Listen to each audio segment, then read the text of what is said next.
I'm going to say aloha. Fill in whatever word. Unfortunately, love is one of those words that gets used. It's almost like you take the same, you don't have the same cloth you use to clean the kitchen and you don't use it in the bathroom. It's unfortunately one of those words, we need a new word. Maybe love itself is shucks. It's a bit, and maybe it's, maybe not the word love, but the word in your native language. So I'm going to say aloha.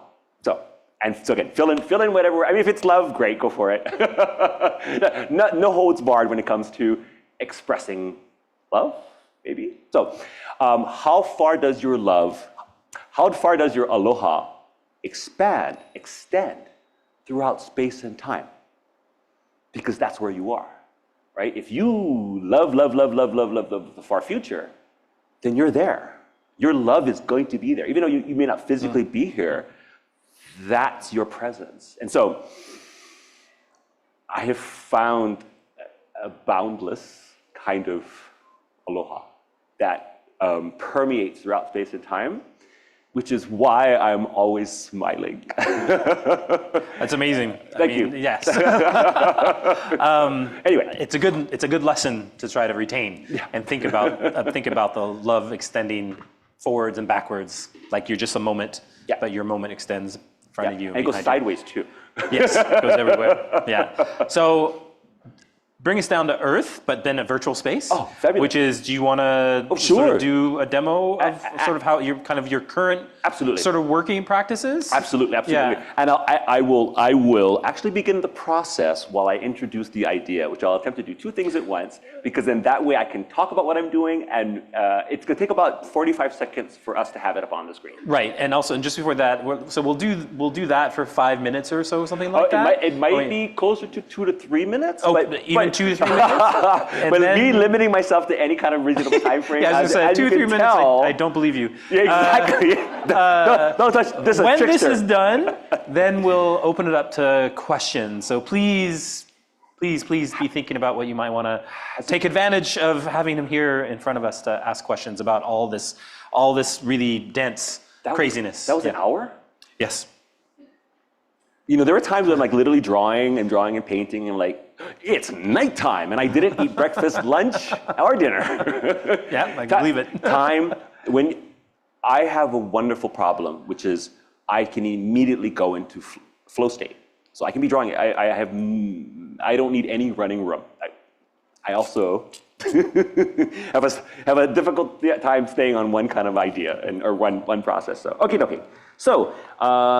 And thank you, Douglas, for your help. We did some dry runs here. Doug, thank you so much. Yeah, I'm ready. Okay.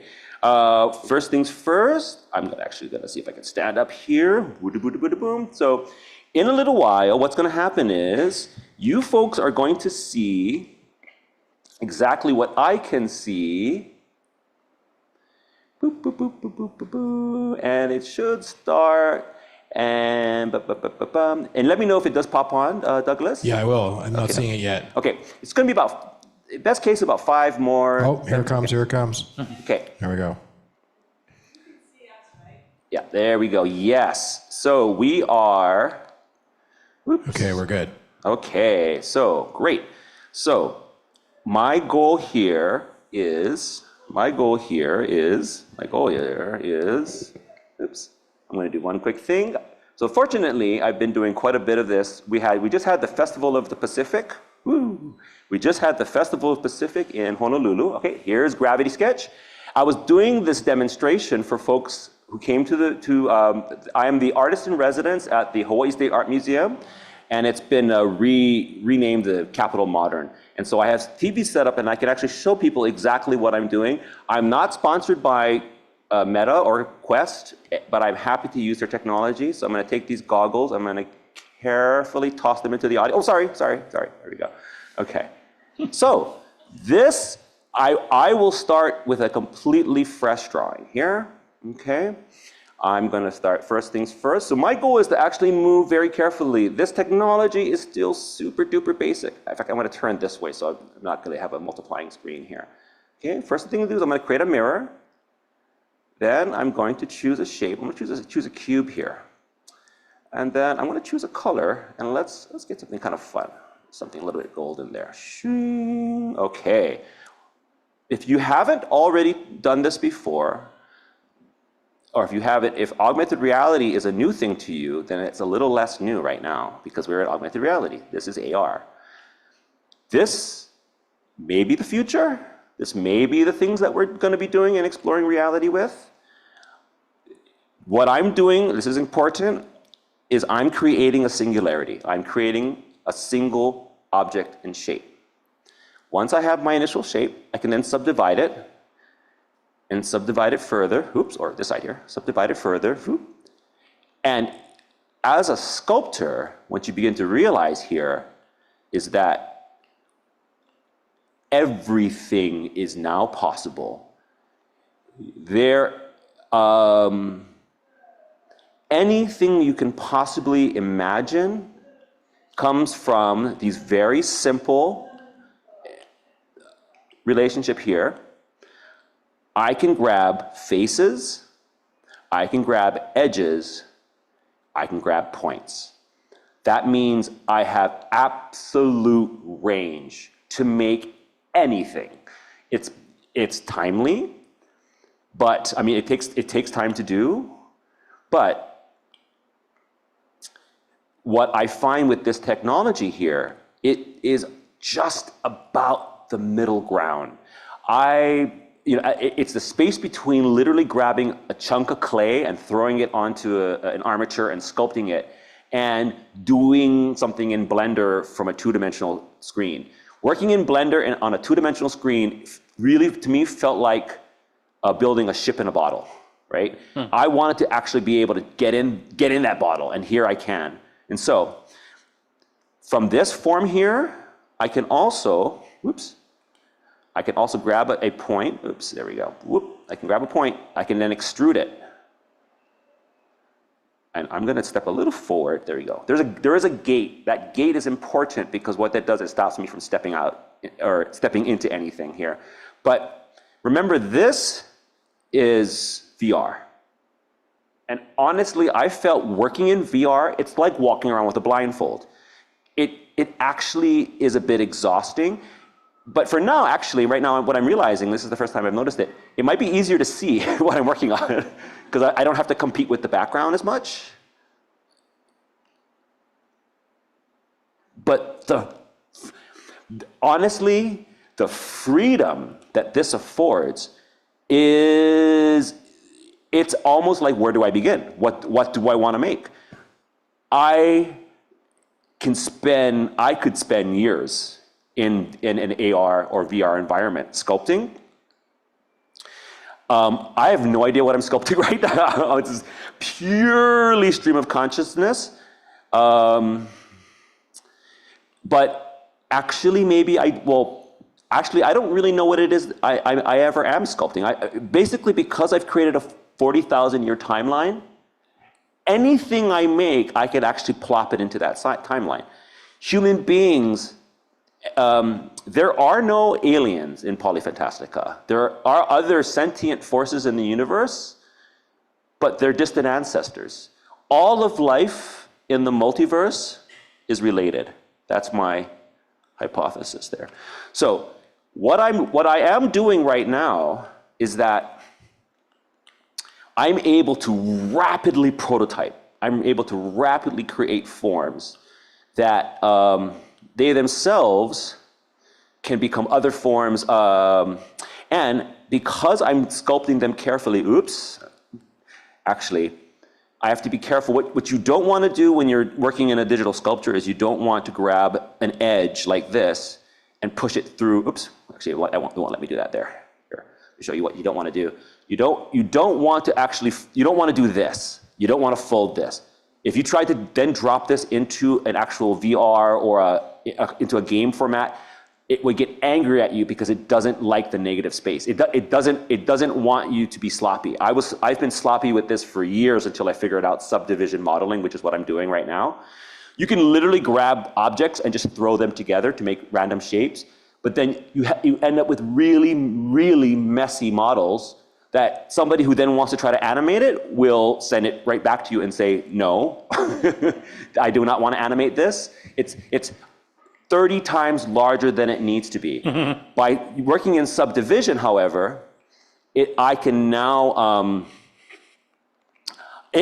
I think extremely carefully about every single facet here. Oh, that's interesting. Huh, some kind of prehistoric creature from some other dimension. Well, great, fabulous. I have an entire world that I can fit it into. Okay, anyway, all right, starting to get into the minutiae here. Now, the next, I'm actually gonna come back to a reality. Check it over there again, sorry. Okay, and I'm gonna take this object here, I'm gonna turn on this subdivision, I'm gonna up the subdivision level, and there you have basically a form. That's interesting. Well, okay, that's interesting. But so what I would be doing is I take these forms, and after playing with them and coming up with the ones I really like, I pop them into a 3D printer, and the threshold has been pierced. Things can be brought into reality. And at the very same time, something like this can be taken and turned into bloop, bloop, bloop, bloop, bloop, bloop, bloop, bloop. The sounding effects are important. Bloop, bloop, bloop, bloop, bloop. And we just close this circle here. Bloop, bloop, bloop, bloop, bloop, bloop, bloop, bloop. I think that's about right. And now we have an entire art installation. This is, I guess, what it would be like to make universes, right? You basically come up with one idea, and as an artist, you want to fall for your own illusion, right? You want to actually believe that what you're creating is real. Just like, so when kids come to the museum, I tell them it's like in a cartoon where a character draws a picture of a door on the wall, opens the door, and walks through it. So if an artist can help to draw a world where everybody's gonna be all right, I'm gonna try this. Boop. It's getting a little grouchy. It's like, oh, you're making me render all of this. And so this is what would happen if my model gets too big.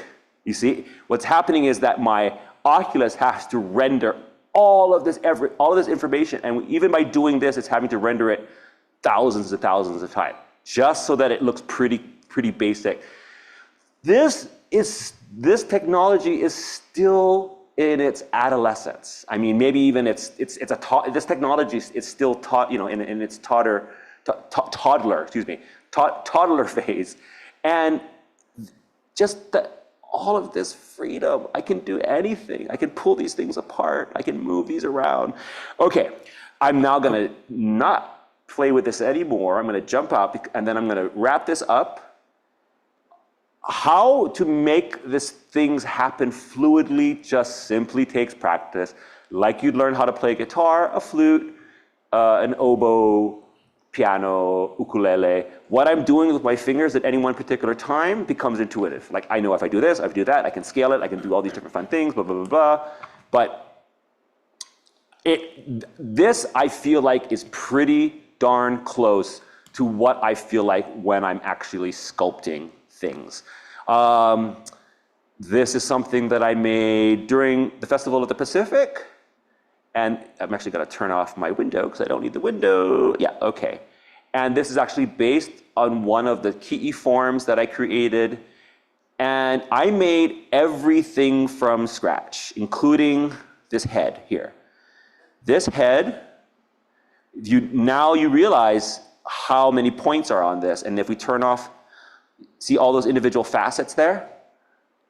Exactly what I just did with the golden object, except I went through this little by little, and I pulled, I pushed, I tucked, I wiggled.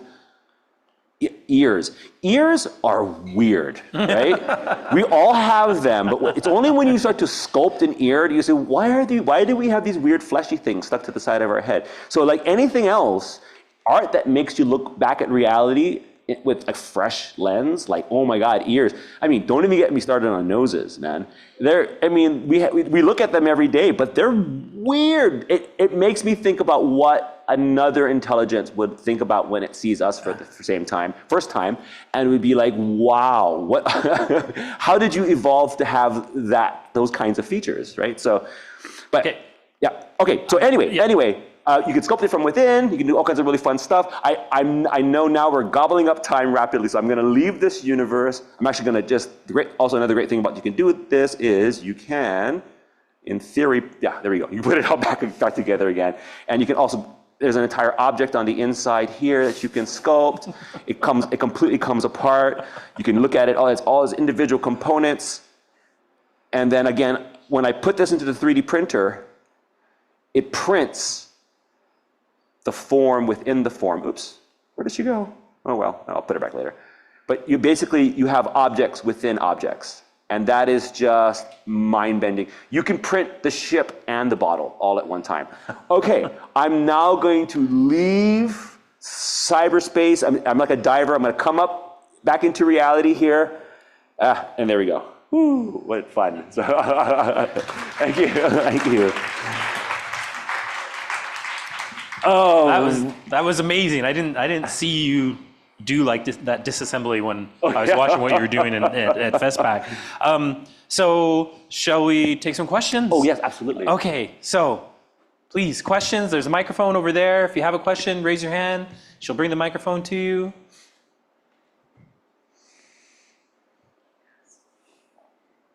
It's a lot. It's a lot to take in. I know. I rarely get questions because there's usually people are still like 30 minutes back processing what happened then. Yes. Okay, Bettina, is that you? Yeah. Hi, thank you so much for your talk. This has been very fascinating to kind of enter your world and your rationale and your way of making art.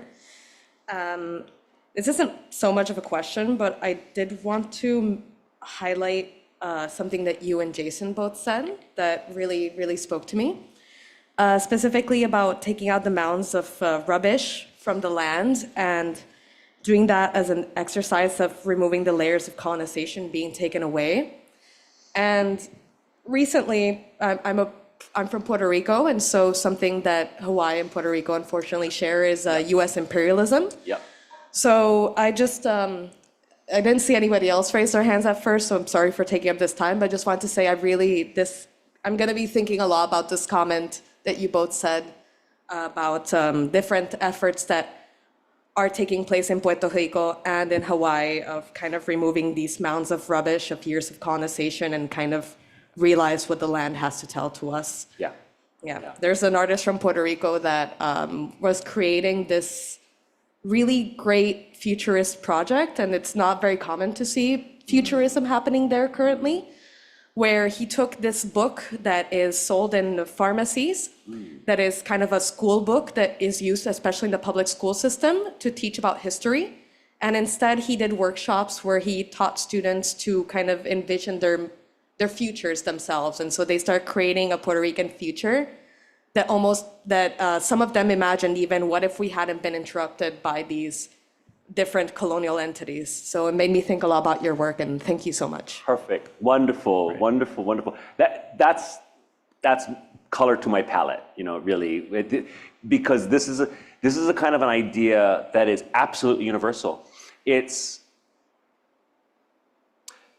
having our cake and eating it too. I mean, it's basically saying, yes, we are going to get justice for what has happened in the past, and we're not going to be defined by the trauma, though.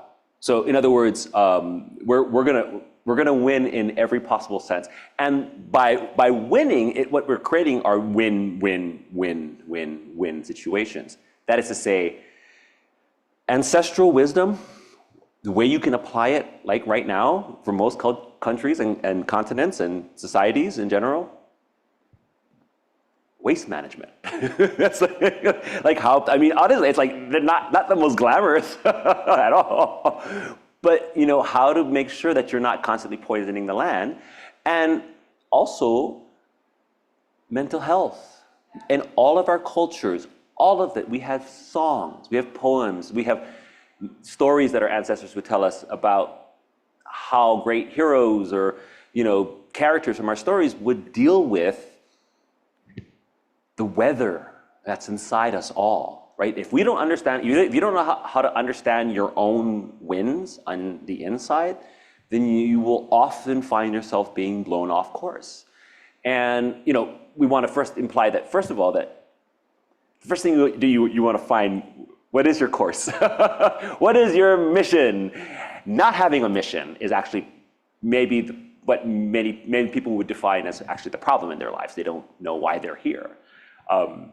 I myself, I know why I'm here. I know what I mean. No doubt. I mean. I'm gonna interrupt this response right there because I think Van had her hand up for. Just to also note to anyone, we have some friends on Zoom. If you have any questions, you can also you can turn on your mics or you can add it into the chat and we can read it out for you. Okay. Yes.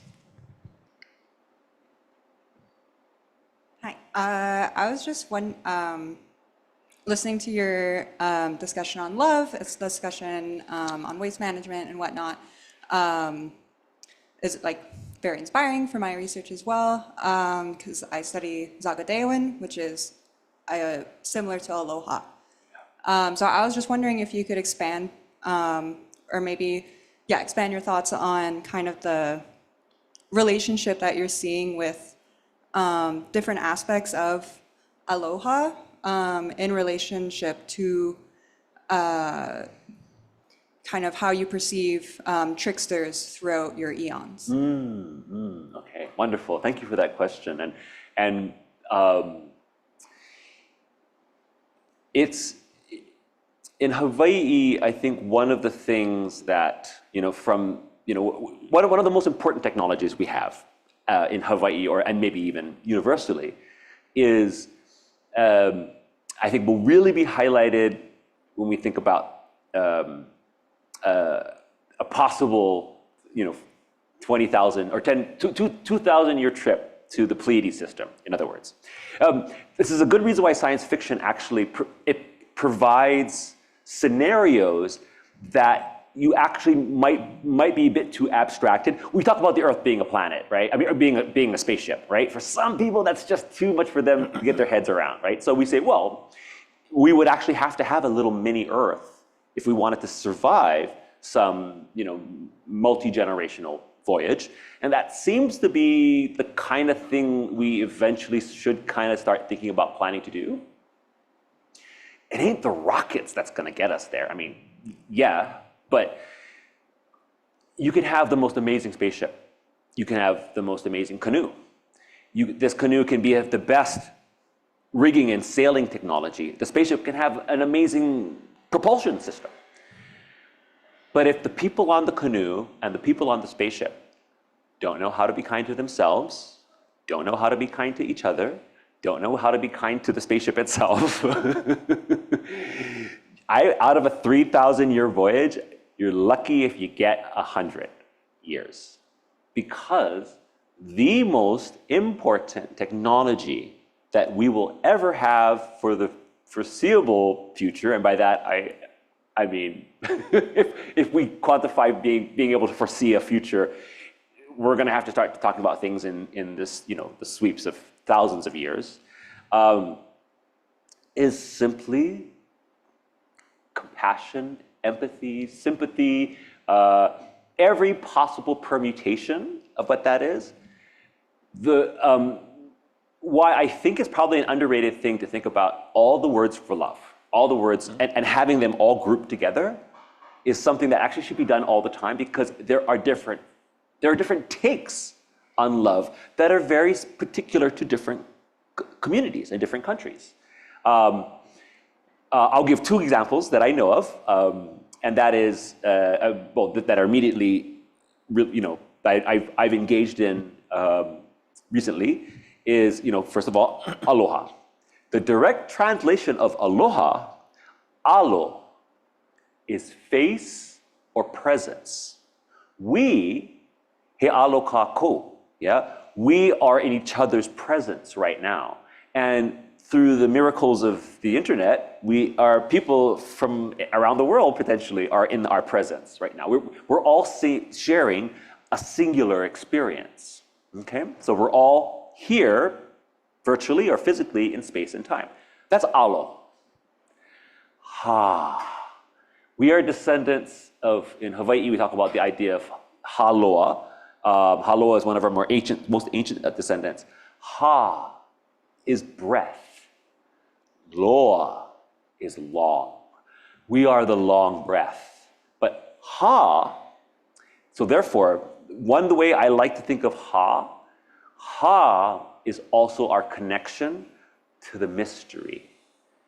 If if we are sitting underneath a sky resplendent with stars, so much so that we are in awe and we're sharing this awe together, then we are in collectively the state of aloha. When our word for enemy in Hawaiian is aloha kaua. First of all, the word aloha is part of the word, kind of a frenemy, actually. It's a person. It is, we are friends in, we are sharing, we are both friends in the conflict with each other. There's a tension, there's a fight that's going on. You know, it might be a disagreement, it might be a full-on feud. You know, the latter was actually a bit more rare. But the root word really is we are sharing this mystery. We happen to disagree on how we translate this mystery, but we're still sharing this common experience. We are still sharing mystery number one, consciousness, right? It just happens that we're looking at it in two different conflicting ways. So that's just aloha, and that could be unpacked in all kinds of interesting ways. But that would be one of a whole toolbox of different ways of expressing aloha, love, compassion, empathy, all the words that make up that word. Another word, and this comes from, we simply don't have time for me to go in. And when I'm saying that, we really don't have time because I could talk about another session. I spent time in the Marshall Islands. I traveled to Bikini Atoll. The first thing I make no references to SpongeBob whatsoever, simply because it's a popularized thing, but it is so cruel. Because when you understand the word bikini, the horrible joke was in 1964, the US government did one of the largest nuclear tests in the Pacific, was called the Castle Bravo nuclear blast. And what happened was it completely vaporized two whole islands as part of the atoll. And the horrible joke is that all the people that were living there, who were moved, but nonetheless were still impacted, the joke is that when the bomb went off, all their clothes got blown off, and what was left were bikinis. And so I just said, you know what? That's just another word we're just going to have to. Swimwear is perfectly fine. Yeah. So bikini is my understanding of the pronunciation is it's a nautical thing you do. In order to enter into the lagoon, you need to tack your sail in such a way that you don't hit the reef. That's what bikini is, not this trivial joke, which is swimwear, because people have had all their clothes blown off. What happened actually was that nuclear test, all that material got shot up into the air, and the wind changed and it rained back down in a neighboring atoll that we visited called Rongelap. And all the children went out to play because they thought this was snow, right? And it was all fallout, nuclear fallout falling onto their soil. So I won't go into all the other details because it's horrific, and I feel like it's so horrific I don't need to talk about it right now. Just it's where I stop talking because it's not my right to talk about it. But it is my goal to stand in solidarity with the Marshallese people and all people that have been especially affected by, the horrors of nuclear existentialism. This is a threat that it's hyper relevant. So anyway, in the Marshallese language, their word for aloha is yakwe. Yakwe. Yakwe means, I see the rainbow in you.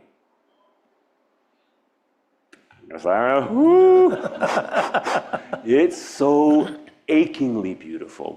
Because in the Marshall Islands, when you see a rainbow, that's water, right? Not only is that a mystery, it's like AR. It's actually, it's nature's form of augmented reality. It's not there, but it is there. It's completely subjective. The rainbow you see is your rainbow. I will not see the same rainbow. Even if I were standing right next to you, my rainbow would be slightly different, right? So, anyway, so that's just two words. I can't break it further down because I don't know the individual parts of it.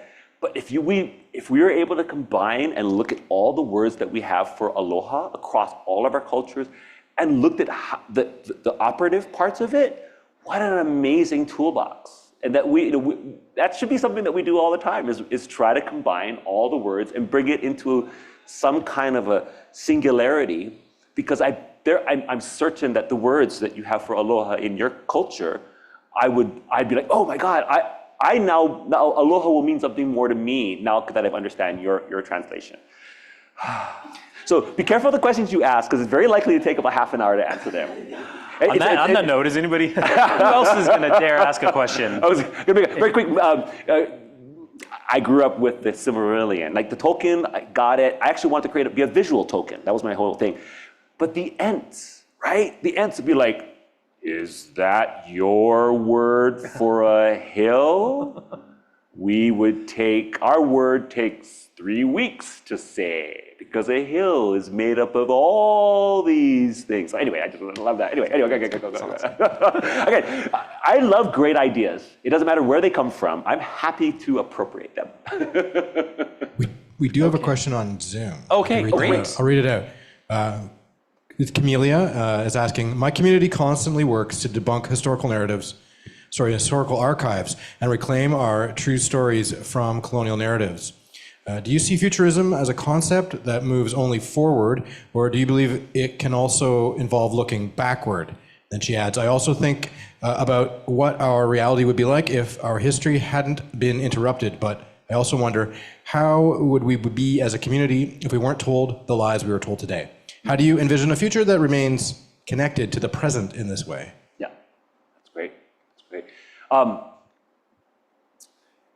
Ika wā mua, ka wā mahope. That's the word that that phrase in Hawaiian means ika wā mua, in the future, ka wā mahope, is the past. And so I've also heard it said that, often when I hear a really great thing on the radio, I'm so taken by the thing that I forgot who said it. Shucks. So I'm sure somebody will know. But there is a indigenous culture that talks about the idea, and I think it might be a North American culture, but they say we walk backwards into the future. Yeah, by stepping, because we can always see the past that's in front of us, but the future is always behind us, right? So it's a thing that, so going from that kind of rhetorical narrative into something that's actually thinkable and doable, I think probably the lowest hanging fruit as far as what are the doable things? How do we start applying futurism to our individual communities' narrative? One of the biggest initial challenges, and this is actually one of the first things that came up when I came to visit, we were having dinner the other night, was first of all, when we start talking about the idea of, sorry, I'll back it up a little bit, tiny bit. The question that I like to ask when I do go into different communities, and I would love to be able to ask this to you all, and I'm attempting to answer your question with the question, and I might have answers, but I think I have a lot more questions than answers myself. But the question I ask is, what does success look like for your community? What does it look like? What does it look like when the thing, and there are whole books written about the things that have happened in the past. There are whole studies and whole lectures, and there are tons of people, there are a lot of people who that's their career, is to make sure we never forget what happened, so that we can begin to heal, that we can talk about what healing looks like for our individual communities. And so obviously, and so that we don't replicate, those past tragedies. That said,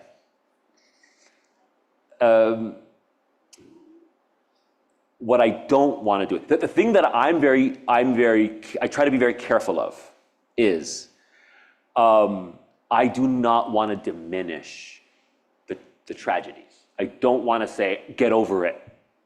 I don't want to just say, move on, too bad. But I know there are people who do say that. and this is important to know. It's important to know what the narratives of your ho'akaua, the people that you are struggling with. Who is your opposition? Who are the, in Hawaii, they would be the big landowners that don't care about your culture and would rather just build as many golf courses and take as much water as they possibly can, or go back 150 years to all the sugarcane producers that said, we are going to divert your sacred water and we're going to divert it into the sugarcane industry, and you're going to have to go from being farmers and fishermen to working in the docks, to working in terrible, very dangerous environments for fumes, for vapors, for virtually nothing. And so there are still folks, and I'm a big fan of like Sun Tzu, right? Art of War, good stuff. Art of Peace, same thing, right? Because that's that's a nudge, nudge, wink, wink. The best possible war is not a single sword is drawn, not a single drop of blood. The master general wins wars that way, where nobody gets hurt, ever. Not even, even if nobody's feelings get hurt, that's even better, right? So, but you have to understand, what is it that your opponents, what narratives, what are their arguments? Come up with counter arguments as often as you possibly can and deliver them verbally, but if they don't get it, draw a picture, make an animation, create a mini-series. You can tell that, so I might be actually touching on the idea of the trickster, which I think I didn't get it, I'm gonna actually bring that in. That's the Brer Rabbit motif. We can tell the stories that actually get people nodding their heads and getting people to feel like they can be connected to a culture and understand that history without. People don't like a sad story. They don't like a junk story, especially if they're actually the antagonists in that story, right? So we say, you people of that race have affected us, and we're gonna never forgive you for this. It's important to be part of that narrative, but there has to be at some point a kind of forgiveness. There has to be a transition. As an artist, I'm a moderate, believe it or not.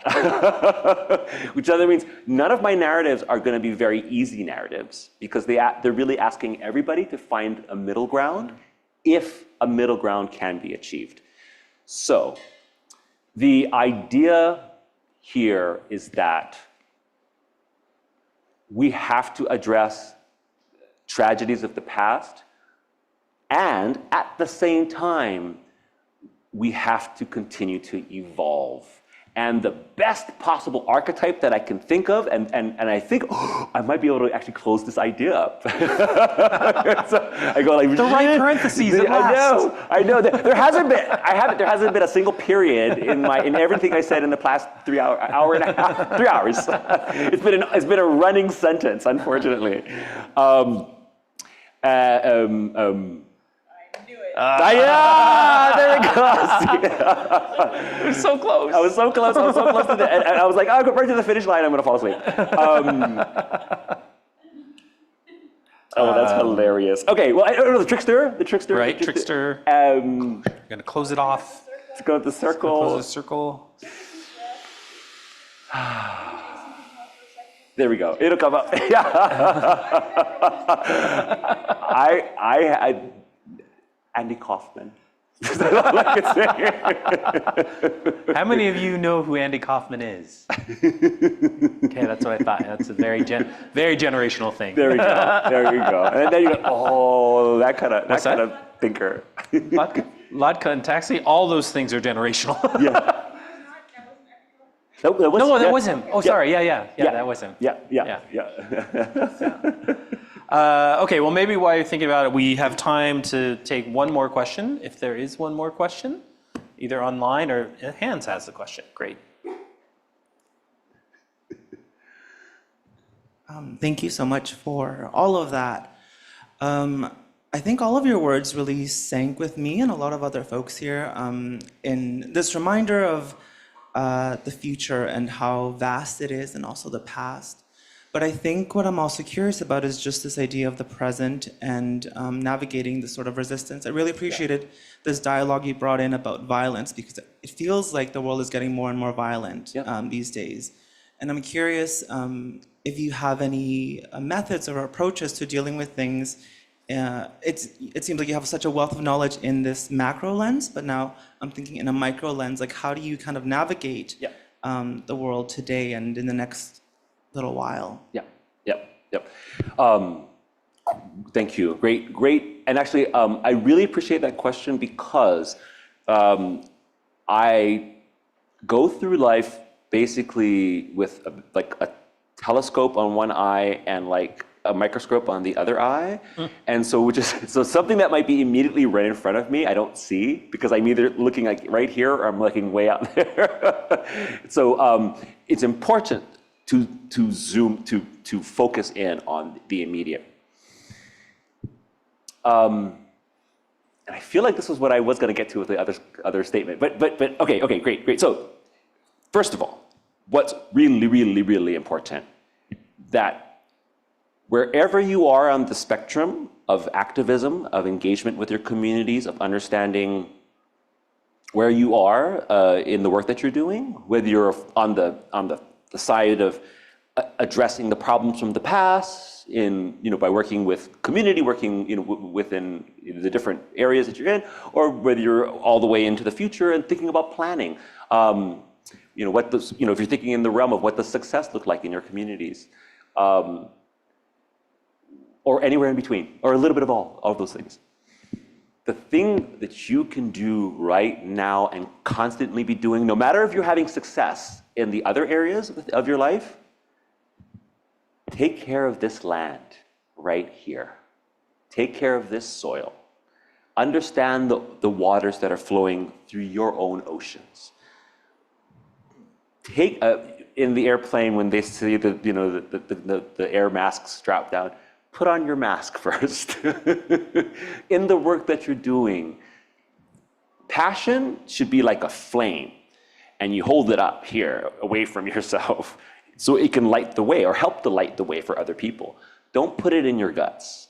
Yeah, if you possibly can, even, and this may seem almost like, why are we happy when there's so much tragedy and suffering around, especially in areas like Gaza, especially in areas like Ukraine, especially areas like many parts of Africa, especially in Myanmar. There are horrific things. I often, when I was listening to public radio, there were times when I'm drawing and I would just stop and I would just weep because it's kind of like I would hear something that it just hurts so much, and then I was like, this is what I can do about it. This drawing right here, or this conversation right here, this is what I can start to do about this. We are all working on the human project, and it's been a project that's been going on for hundreds and hundreds of thousands of years. They talk about humans, we're a huge family. The fact that the Homo sapiens seem to have risen up out of a vast garden of different kinds of humans, the different species and subspecies of humans, it's absolutely fascinating. So the fact that we are all here now, able to actually be, frankly, on the cusp of two thresholds, three. But anyway, it's a XYZ threshold. On one hand, we're very close to annihilation as a species, and that's a tragedy within a tragedy within a tragedy within a tragedy within a tragedy. On the other hand, we are on the cusp of something wonderful. I think I was about 7 or 8 when I first saw 2001 and A Space Odyssey. And I think I understood what he was talking about. I was like, and so, but probably one of the third axis of this threshold is that there is yet a whole nother ocean that we're about to crawl out of, just like we crawled out of 1 billion of years ago. And that is, for the first time ever, we can harness a kind of collective consciousness, which is what inspired Fantastica. And frankly, there have been other entire clans, cultures, races, societies that are just dust, that are vaguely been recorded in Sanskrit, that only the sands remember them. There are poems and stories and things that have never been recorded. One way to think about this, if you putting on the telescope, if we pan way the heck out, we're actually peoples. The fact that we can still talk about our cultures, the fact that I think every week and a half we lose another language on Earth, something like that. That's tragic. We're also preserving tons of languages, and now we actually have an ability to actually transform them. Oh, I know the archetype, and it took me a little while. So and actually, I'm going to be able to land multiple airplanes at the same time. Like any conversation is like, okay, how do we land this? I'm not sure. Okay, and this is the thing that just basically sums it all up. And it's what we do as an artist all the time. We're shapeshifters. Shapeshifters exist in all our cultures. At least I haven't come across a culture that doesn't have a shapeshifter. Shapeshifters adapt. They find a way to thrive no matter what the adversity is. We shapeshift piles of clay into new forms. We shapeshift a blank piece of paper into a small facet of a universe. And if you can transform a piece of paper, you can transform a room. If you can transform a room, you can transform a community. If you can transform a community, you can help to transform a society. And if you can help to transform a society, on and on and on. And if you can transform all of this, you can transform yourself. We are all canoes, and you can navigate your own canoe in any way you want to. You can build worlds, and you don't have to ask permission. But kind of leaving this on a little bit of an interesting note, I think, perhaps, is that the art that I do a lot of is actually kind of an authoritarian thing. So as an artist, this is my land, and I rule everything that's on this land right over here. My favorite paintings to do, however, are when I open up a giant wall, maybe I'll do a sketch, and then I'll invite the whole community to come and paint with me. And I do a lot of those kinds of murals. Shameless plug for my Instagram account. So that's at Solomon Enos. So just my name. I just put the little @ signature in front of it. I do a bunch of community mural projects, and it's the ability for us to transform major parts of I did a large construction wall right around our state capitol, or I helped to do that, in which case, you can imagine if I had a brush in each hand, I'm like more a conductor, and the community is bringing out the music. 40,000 years ago, many of us were, or they say 50 or 80,000 years ago, we're somewhere in Ethiopia or somewhere in Africa. We were all painting the outside perimeter of our earthen compounds. We were, doing collaborative art is one of the things that actually I think we've been doing a lot more as a society. We need to learn how to collaborate on this spherical canvas that we are all part of. And the better job we do as collaborators, as artists, the better job that we can do as collaborators, as humans. And so with that said, I probably have gone way over time. No, just perfect. Is it? On time, actually. Oh, it is actually just perfect. Yes, yes, very perfect. So thank you again, Solomon, for being so generous with your time, for coming and visiting with us and making this beautiful piece of art sort of, in front of us, not quite in front of us, but like, as we were coming. I think that we're gonna go and have some drinks. And so people might have some questions there as well, sure. The lab people. And want to thank the Fourth Space crew once again for pulling off another fantastic event. And thank all of you for coming and bringing your good minds. Thanks. Thank you.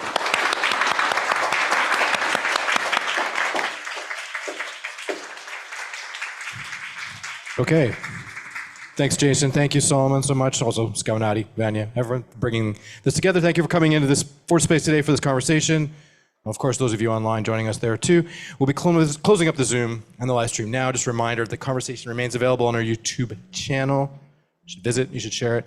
And also, please feel free to stick around tonight or the rest of the week for our As the Clock Reads, The Sun Hangs, our open studio session with the Design Inquiry Fellows. And most importantly, have a wonderful afternoon. Okay, bye.